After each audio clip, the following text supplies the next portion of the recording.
धारावी पुनर्विकास प्रकल्पासंदर्भात आज ठाकरे गटाचा अदानींच्या विरोधात विराट असा मोर्चा निघणार आहे। धारावीच्या टी जंक्शन पासून हा मोर्चा सुरुवात होईल। मी आता सध्या धारावी टी जंक्शनच्या ठिकाणी आहे। या ठिकाणी मोठ्या प्रमाणात ठाकरे गटाकडून आहे ती बॅनरबाजी करण्यात आलेली आहे। या मोर्चाला ठाकरे गटासह इतर विविध राजकीय पक्ष आहेत त्यांनी पाठिंबा दिलेला। एकूण 15 पक्ष आहेत ज्यांनी या मोर्चाला पाठिंबा दिलेला आहे। दुपारी 3 वाजता या ठिकाणी या धारावी टी जंक्शन पासून मोर्चाला सुरुवात होणार आहे। ती पुढे बीकेसी येथील अदानींचं जे कार्यालय आहे तिथपर्यंत जाऊन हे धडकणार आहे। काल उशिरा या मोर्चाला पोलिसांकडून परवानगी देण्यात आलेली आहे।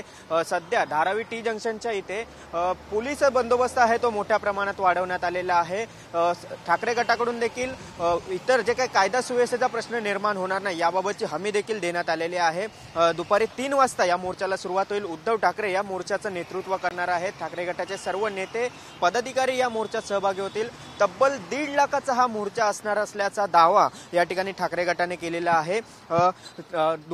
3 वाजता जेव्हा हा मोर्चा सुरू होईल त्यानंतर पुढे बीकेसी येथे जाऊन सेबीचं जे कार्यालय आहे त्या ठिकाणी उद्धव ठाकरे यांची ही जाहीर सभा होणार आहे।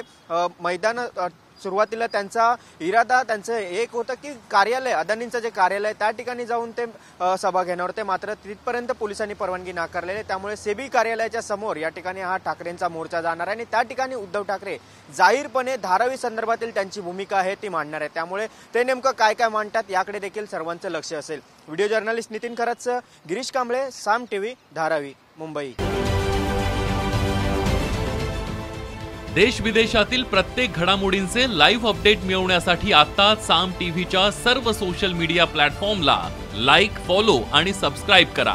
तसंच सर्व नोटिफिकेशनसाठी बेल आयकॉन प्रेस करायला विसरू नका।